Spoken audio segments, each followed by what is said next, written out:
In this episode, we'll discuss the topic, artificial afterlife and generative ghosts. Right. So we're talking about AI systems that can basically generate content, text, voice, maybe even video that mimics someone who's passed away. Exactly. And this term, generative ghosts, it describes these AI agents that could potentially create, new stuff, not just regurgitate old data, but act in ways reflecting the person. And there's definitely a lot of buzz around this lately. Startups popping up, exploring the space. For sure. So our mission in this deep dive is really to get under the hood. We want to look at, well, is this even technically possible right now? And maybe more importantly, what are the ethical questions that come along with it? Yeah, exploring both the, let's say, potential upsides and the very real pitfalls. We've looked at quite a few sources to try and get a handle on it. It's fascinating because it really touches on something fundamental, doesn't it? How we remember people, how we grieve, even what it means to be a person. Absolutely. As AI gets more capable, it's forcing us to reimagine our relationship with the past and with those who aren't here anymore. So yeah, let's clarify what's feasible now, what might be coming, and the big things we need to consider. Okay, let's kick off with the technical stuff. Because, on the surface, maybe it sounds simple. Feed in AI data, get a digital person. But it seems way more complex. Data, for starters. Oh, hugely complex. The data requirements are massive. We saw this point made on Reddit. Creating something truly convincing probably needs way, way more data than you typically have after someone's gone. Right. So things like social media posts, Yeah. emails, that's not really enough. Probably not for a deep simulation. Think about some of the research, like those generative agent simulations that were mentioned. They needed, what, over 2 hours of specific pre-mortem interviews per person? Wow, okay, so that's totally different from just scraping a Facebook profile. Exactly. And yeah, AI is getting pretty good at faking a voice or even video from short clips now, relatively speaking. But the behavior, the personality, that's the bottleneck. You mean capturing how someone would actually react, not just sound? Precisely. Making a voice that sounds like them is one thing. Making an AI respond like them in a new situation, that needs a much deeper level of data and understanding. Which leads to the next challenge, right? Creating a believable personality, even if you had all the data in the world. We saw discussions about how attempts to recreate historical figures using their writings, well, they capture the work, the body of work, but not really the person. It lacks the essence, the lived experience, and these generative ghosts are supposed to generate new things, not just parrot. That implies a genuine understanding, which is, well, a huge leap. So it's not just pattern matching, it's modeling thought processes, values, humor. All the unique stuff that makes someone them. Current AI works mostly on statistical correlations in data, mimicking real human spontaneity and nuance in unexpected moments. That's a whole different ballgame. We don't even fully understand how our minds do that yet. And this is where it gets really philosophical, doesn't it? The whole mind-body thing, consciousness. Yep. Several sources brought this up, like the idea of mind uploading it kind of assumes you can separate the mind from the body, that the mind is just information. The AI in the Afterlife report called that the physicalist fallacy, right? The idea that mind is reducible to just brain activity or data. Exactly. But a lot of philosophers would argue identity is much richer than that. It's emotions, embodiment, relationships, your whole environment. Things that are incredibly hard, maybe impossible, to just digitize. So the mind isn't just software running on brain hardware. That might be a massive oversimplification, yeah. Which ties into the computational theory of mind, or CTMM. The idea that consciousness could exist in a computer if it's complex enough. Right, but then you get things like the Chinese room argument. Ah, the thought experiment. Can a system understand just by manipulating symbols correctly, even if it has no real comprehension? Precisely. Does perfectly simulating understanding equal actual understanding or consciousness? The argument says no. Now, there are counter-arguments, like the system's reply, maybe the whole system understands. But it's still a huge philosophical debate.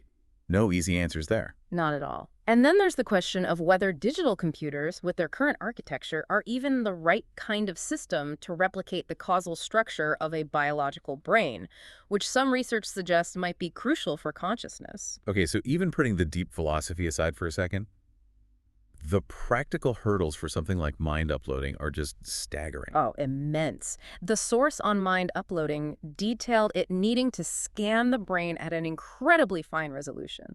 We're talking potentially down to the molecular level.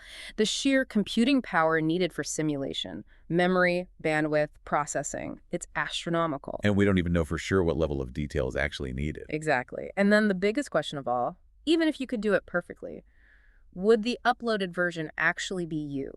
Would you experience its thoughts? Or is it just a copy, and the original you is gone? Especially if the scanning process is destructive. Right. That's a terrifying thought. It really hits at the core of personal identity and continuity. These aren't just engineering problems. Okay, let's pivot then. Let's assume, hypothetically, some of these technical issues get solved, Yeah. or at least we get closer. What about the ethics? This feels like a minefield. It really does. One major area is dignity, the idea of a right to be left dead. Yeah, we saw that mentioned.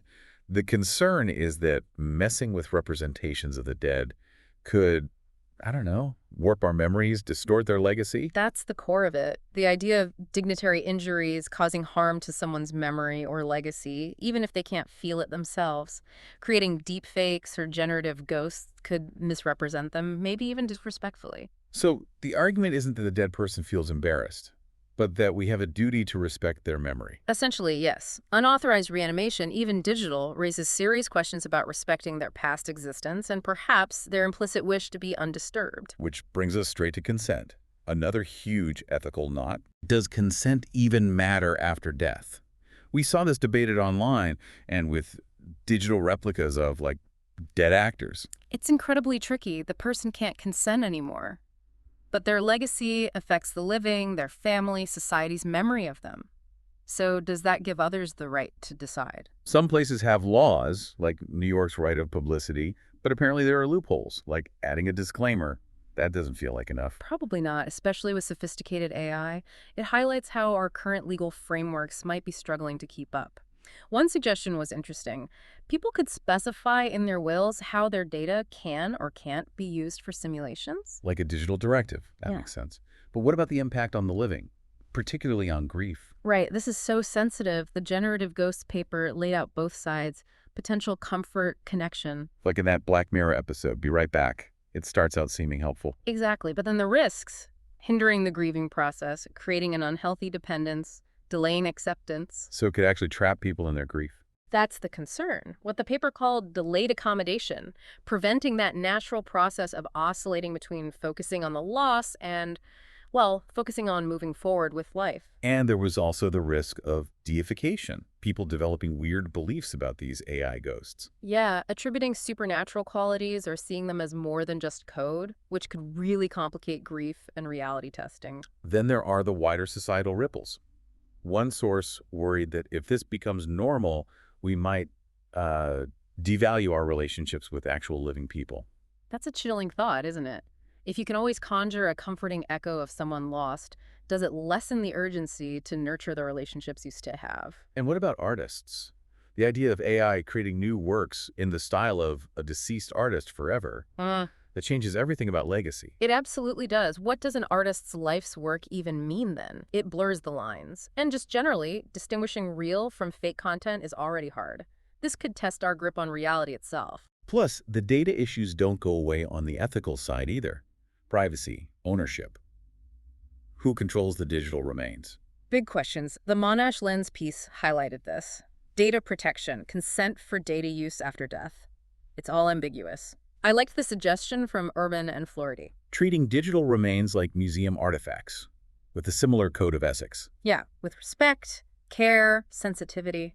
Not just as raw material to be mined, it reframes how we should think about post-mortem data privacy. And we also need to remember these digital versions are not the actual person. They're constructions, right? Always. As the Brill article pointed out, they're mediated, staged, based on selected data interpreted by an algorithm. They involve choices, potential biases, maybe even misrepresentations. So while it might seem like it democratizes memory, anyone with data could have a digital ghost, it might also shift what we remember away from historical importance towards just data availability. That's a really crucial point. The logic of memory could change, prioritizing easily digitized aspects over maybe more profound but less data-rich parts of a person's life. And there are even ethical worries during development, aren't there? Like, what if the tech is flawed? Yes, the aspects of mind uploading source raise the unsettling possibility of creating simulations that could, in some sense, suffer due to imperfect technology.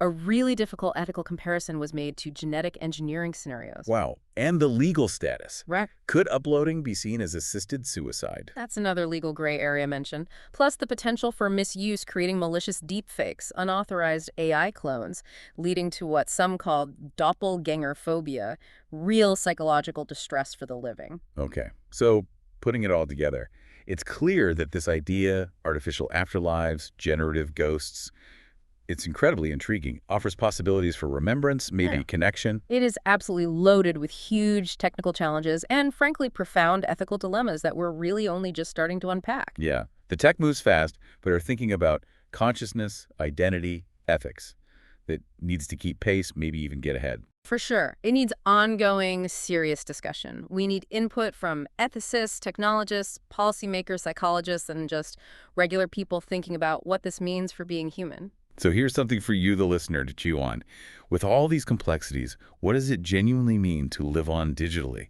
And faced with these possibilities, what value do we place on authentic, messy, embodied human life? It's a balance, isn't it? Weighing potential comfort against some really deep risks as this technology keeps evolving. Lots to think about.